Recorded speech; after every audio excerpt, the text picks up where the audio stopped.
Daar zit het echte probleem. Het is veel te heftig. Ze scannen je gezicht. Someone was in the software. Will you override it? I don't know, this is big, everything is down. It's coming from...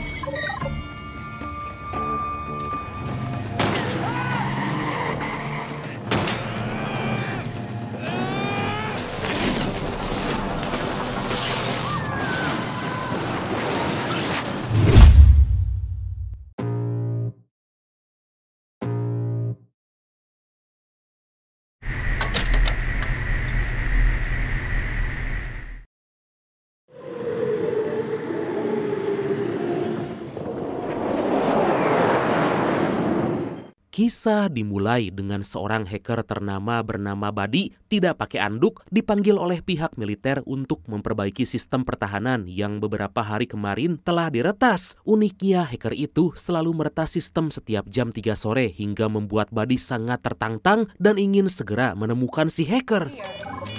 Opslagsite wordt aangevallen. Er is een breach in terminal 4.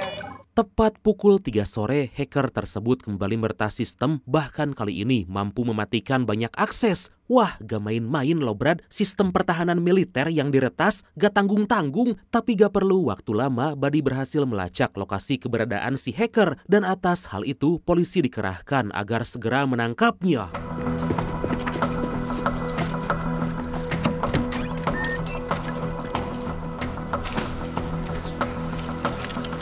Dan inilah The Takeover.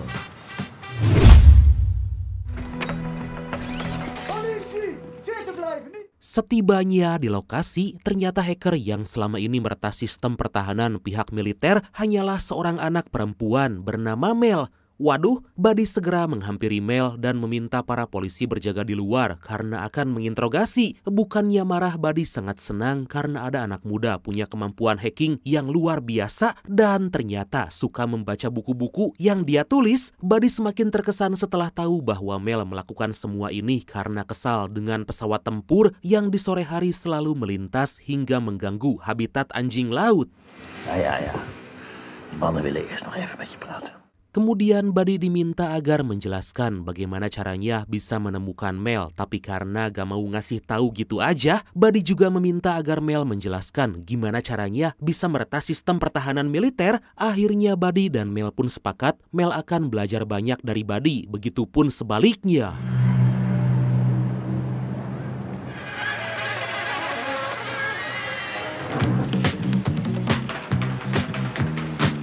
10 tahun kemudian, Mel kini bekerja untuk pemerintah menjadi bagian dari tim analis dan cyber security. Suatu hari Mel ditugaskan melakukan pengujian software di sebuah perusahaan transportasi yang baru merilis teknologi baru bus tanpa kemudi dan punya sistem canggih yaitu face recognition atau pengenalan wajah.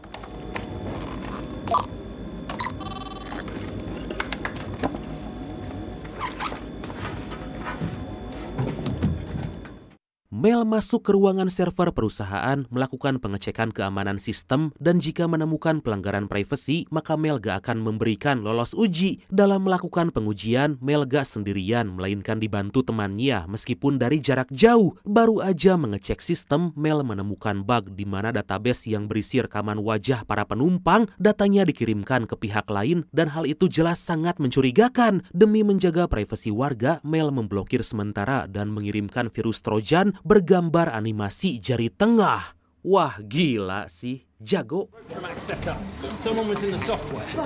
Will you override it? I don't know, this is big, everything is down. It's coming from... Dari sana Mel pergi menemui seseorang yang baru dia kenal bernama Thomas karena mengajak makan malam. Mel ingin saling kenal dulu sebelum memutuskan untuk pacaran, tapi melihat tingkah Thomas agak jorok saat makan, ya semacam ceplak gitulah. Apa itu ceplak? Membuat Mel sangat risih dan segera pergi meninggalkan Thomas.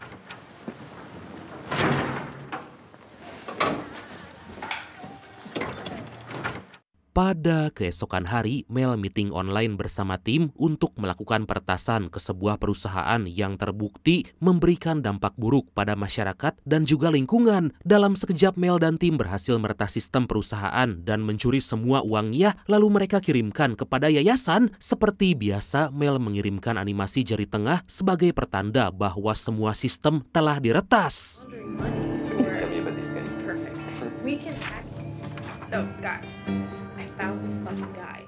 Mel bersama tim selalu melakukan peretasan kepada siapapun yang terbukti telah melakukan kejahatan. Semua itu dilakukan sebagai balasan kepada para oknum pengusaha dan pejabat yang selalu berbuat sewenang-wenang tapi gak pernah mendapat hukuman. Warning, close door.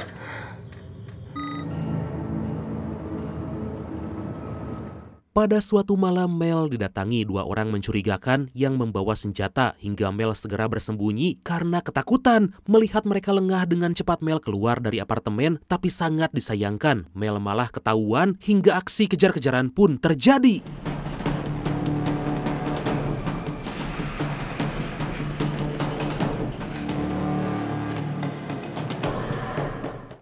Mel segera mengambil sepeda, tapi karena mereka mengejar dengan mobil, membuat Mel hampir aja tertangkap. Dikarenakan Mel berhasil lolos, orang suruhan perusahaan yang telah diretas Mel dan tim bernama Rogers menugaskan para anak buahnya agar membuat video deepfake menggunakan wajah Mel.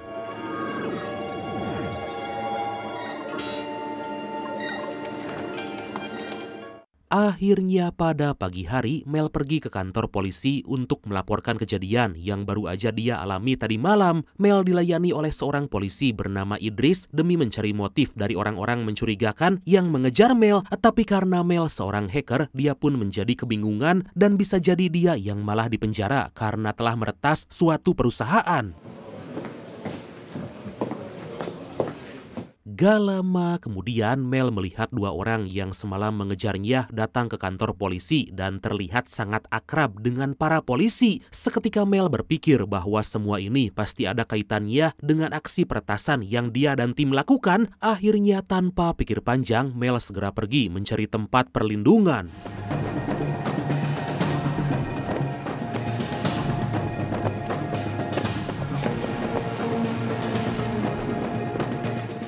Mel terpaksa kembali menemui Thomas demi bisa bersembunyi dan dengan cepat langsung menghubungi teman-temannya. Tapi tiba-tiba dua orang tadi ada di depan rumah Thomas dan membuat Mel sangat panik. Dikarenakan gak ada pilihan lain, Mel mengajak Thomas untuk segera melarikan diri.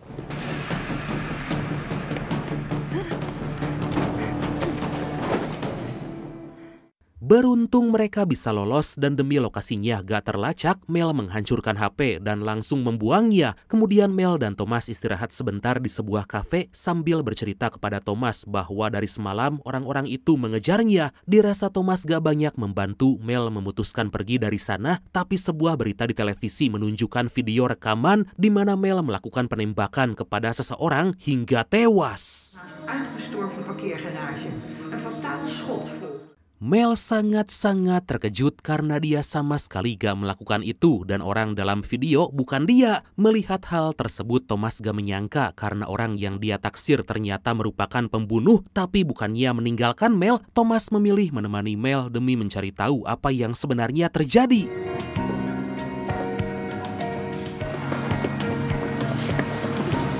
Kom, ik weet iets. Singkat cerita, Mel yang sempat ilfil pada Thomas akhirnya berterima kasih karena Thomas udah percaya padanya. Kemudian Mel kembali menghubungi temannya demi mencari tahu siapa dalang di balik pembuatan video deepfake. Mel menduga kalau orang yang telah melakukan itu semua ada hubungannya dengan perusahaan transportasi karena Mel telah menutup akses agar data warga gak bisa dicuri.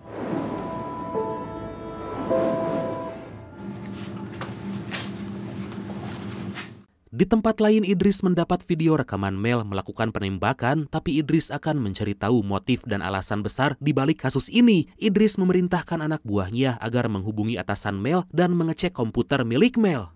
En waarom denken jullie dat wij er iets mee te maken hebben? Dari sana Idris menemui petinggi perusahaan bus tanpa kemudi bernama Lindy demi mencari tahu apa yang dilakukan Mel karena sebelumnya menjadi penguji software perusahaan. Lindy berkata bahwa Mel menemukan bug dalam sistem, tapi hal itu bukan perkara besar. Diketahui perusahaan Lindy bekerja sama dengan perusahaan asal Cina bernama Xiaoming selaku pemilik software.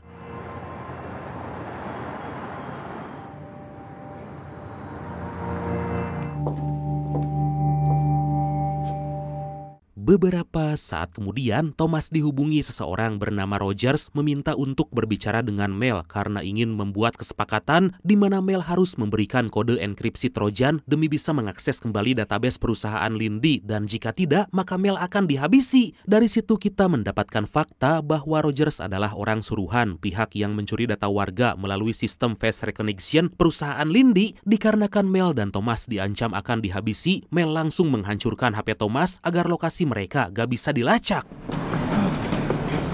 Waarom moet jij je telefoon? Mel dan Thomas sempat cekcok karena Thomas memaksa agar Mel mengirimkan kode enkripsi agar mereka bisa selamat. Tapi Mel gak mau karena gak ada jaminan selamat meskipun kode enkripsinya telah diberikan. Mel juga ingin mencari tahu dulu dalang dibalik pembuatan video deepfake dirinya agar bisa terlepas dari semua tuduhan pembunuhan.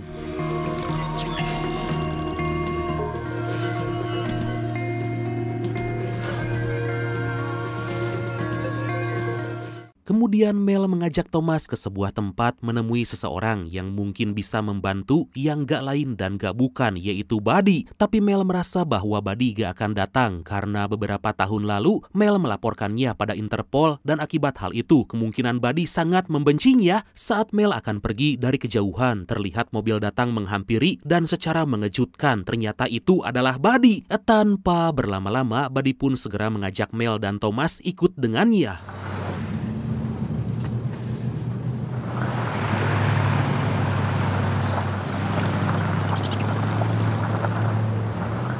Dalam perjalanan, Buddy menunjukkan video deepfake Mel saat membunuh dan membuat Mel kesal karena orang dalam video itu bukan dia. Buddy juga gak percaya dan berjanji akan membantu Mel mencari orang yang telah membuat video itu.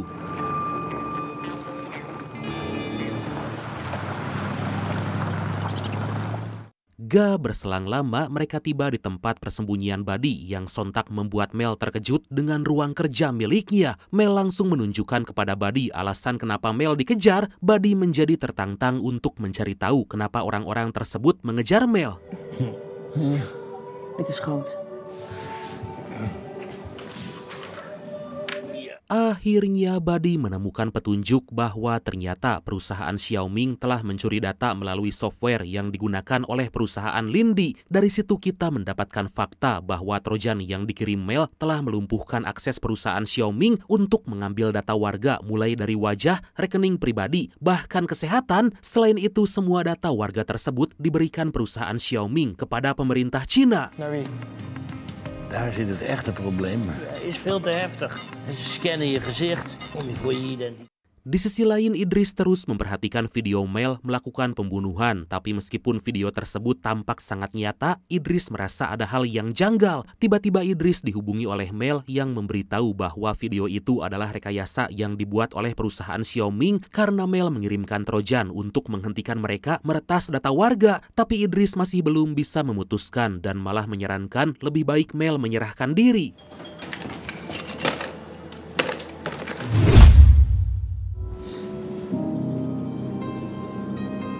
Pada keesokan hari, Mel teringat jika wajahnya telah di-scan saat masuk ke dalam bis perusahaan Lindy. Mel pun akan menemui Lindy untuk mendapatkan data pemindaian wajahnya demi membuktikan bahwa Mel bukan orang yang ada dalam video penembakan itu. Tapi saat akan pergi, Mel melihat Rogers dan para anak buahnya udah ada di luar hingga Mel mengajak Buddy agar segera pergi dari sana.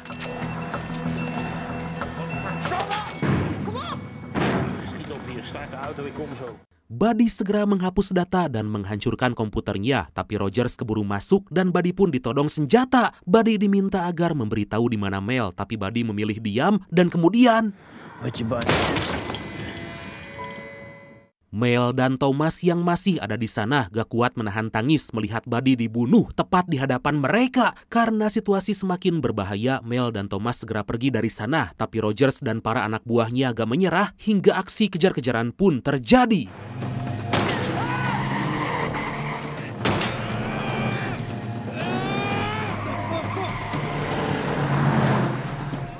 Thomas terus tancap gas karena Rogers terus menembaki, tapi jalanan yang berlumpur membuat Thomas dan Mel berhasil kabur karena mobil Rogers dan para anak buahnya malah terjebak.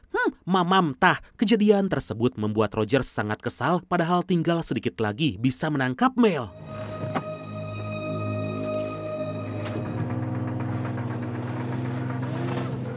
Sementara itu Idris bersama rekannya kembali menemui Lindy untuk menindaklanjuti informasi yang didapat dari Mel. Tapi karena Lindy akan launching produknya, Idris sama sekali gak mendapat informasi apapun dan malah diminta pulang karena akan mengganggu acara perusahaan.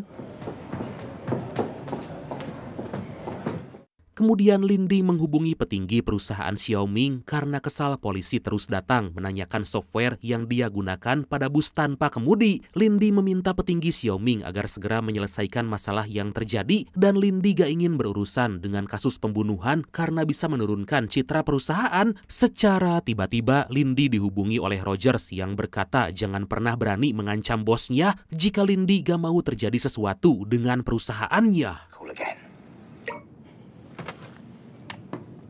Di tempat lain, Mel dan Thomas berhenti sejenak karena Mel merasa sangat bersedih atas kematian Buddy. Mel merasa sangat-sangat bersalah telah melibatkan Buddy dalam masalah ini hingga dia pun harus tewas. Mel gak menyangka bahwa orang yang mengajarinya menjadi hacker handal harus menjadi korban.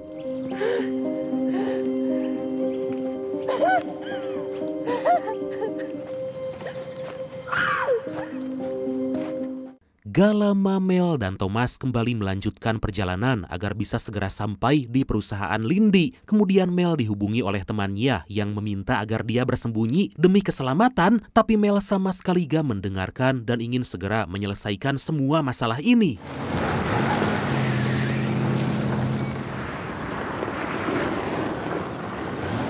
Tiba-tiba Thomas menghentikan mobil karena gak ingin terlibat dan gak ingin mati. Mel mencoba menenangkan Thomas bahwa semua ini pasti bisa diatasi. Tapi ternyata Thomas udah menghubungi Idris untuk menyerahkan Mel.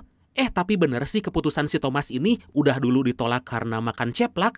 Sekarang malah dibikin susah sama masalah si Mel. Aduh, tenang Thomas, saya dukung Anda. Tanpa pikir panjang, Mel segera pergi meninggalkan Thomas karena gak ingin tertangkap polisi atas kesalahan yang gak pernah dia lakukan sama sekali.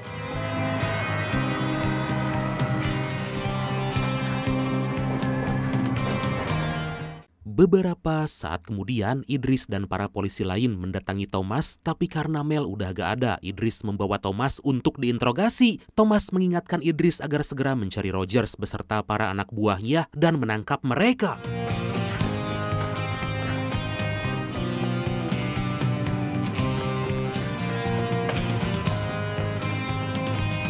Gak lama kemudian Mel akhirnya tiba di perusahaan Lindy lalu melihat para pekerja lagi fokus melakukan launching produk. Dengan cepat Mel menyelinap masuk ke ruangan server untuk mendapatkan data pemindaian wajahnya.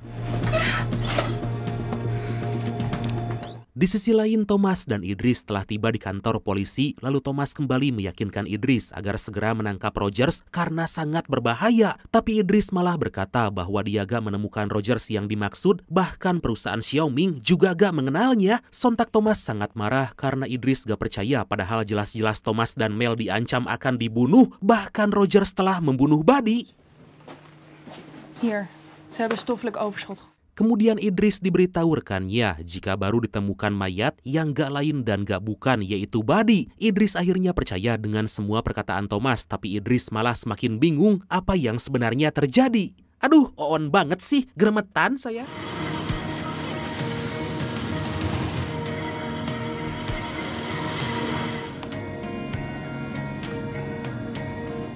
Kembali ke Mel yang saat ini lagi mengakses data server perusahaan Lindy untuk mencari rekaman pemindaian wajahnya. Tapi tiba-tiba Mel ditodong pistol oleh Rogers. Gak ingin mati sia-sia, dengan terpaksa Mel akhirnya menghapus trojan yang dia kirim ke server perusahaan Xiaoming. Tapi ternyata Mel gak betul-betul menghapus trojan itu, dan saat melihat Rogers lengah, dengan cepat Mel melarikan diri hingga aksi kejar-kejaran pun gak bisa dihindarkan.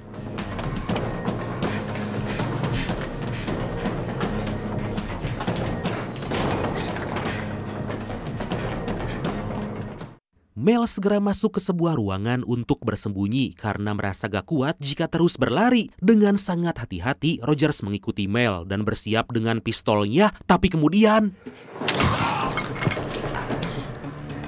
Mel berhasil merebut pistol Rogers. Hingga saat ini keadaan menjadi berbalik. Meskipun Rogers udah membunuh Buddy, tapi Mel gak bisa membalaskan dendamnya. Kemudian Mel yang lengah diserang oleh Rogers.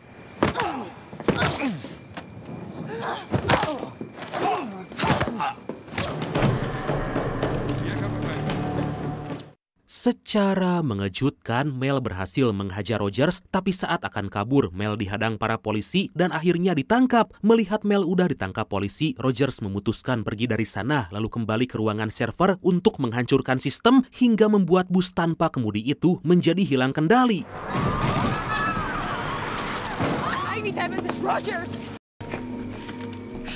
Kemudian Rogers memerintahkan anak buahnya agar menghapus semua data pemindaian wajah dan menghancurkan bus tersebut agar polisi gak menemukan bukti. Tapi saat Rogers akan keluar dari ruangan tersebut, dia dihadang oleh para polisi dan akhirnya si tangkurak Rogers berhasil dilumpuhkan.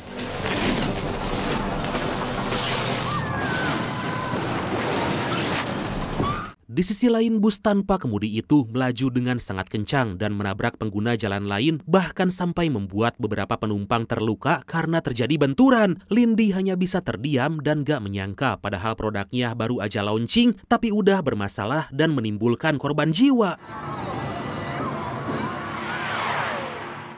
Sementara itu, Mel memohon pada Idris agar dilepaskan karena akan mengambil data pemindaian wajahnya sebagai bukti bahwa bukan dia pelaku penembakan di video. Tapi dikarenakan server telah terbakar dan bus menjadi hilang kendali, Mel akan fokus dulu untuk menghentikan bus tersebut. Mel segera menghubungi timnya meminta bantuan agar bus tanpa kemudi itu bisa dihentikan karena jika tidak maka akan tercebur ke dalam sungai. Tapi karena server telah hangus terbakar, Mel menyarankan agar menghack titik akses jalurnya karena itu merupakan satu-satunya cara untuk menghentikan bus tersebut. Selain itu harus ada orang yang menghubungkan bus dengan komputer melalui perangkat yang tersedia dalam bus agar proses hacking bisa segera dilakukan. Buddy? No! Dalam situasi membingungkan, tiba-tiba Thomas menghubungi Mel menanyakan kondisinya saat ini. Dikarenakan Thomas menggunakan mobil milik Buddy dan terdapat alat yang bisa digunakan untuk bisa terhubung dengan sistem bus, Mel meminta tolong pada Thomas masuk ke dalam bus lalu menghubungkan alat tersebut agar Mel bisa melakukan hacking. Dengan segera Thomas beraksi dan melakukan apa yang diperintahkan oleh Mel. Akhirnya Thomas berhasil masuk ke dalam bus dan langsung memasangkan alat yang Mel maksud. Mel langsung mengerahkan semua kemampuan hackingnya agar bisa menyelamatkan semua orang yang terjebak dalam bus.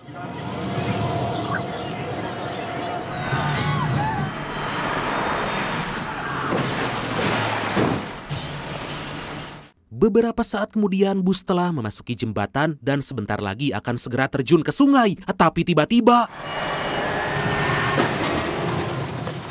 dengan kemampuan hacking yang dimiliki, Mel berhasil menghentikan bus dan tentu menyelamatkan nyawa banyak orang.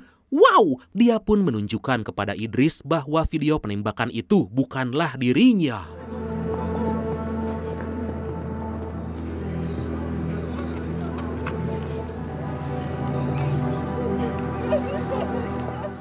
Dari sana Mel segera pergi menemui Thomas, tapi Mel sempat bertemu dengan Rogers dan gak lupa mengacungkan jari tengah. Mel sangat senang karena kemampuan hackingnya bisa menyelamatkan nyawa banyak orang, padahal dulu hampir dipenjara karena telah meretas sistem pertahanan militer.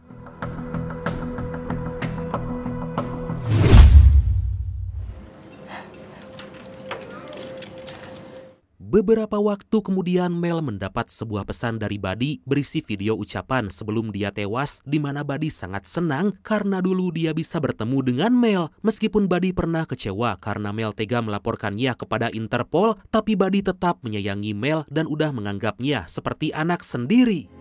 Love you.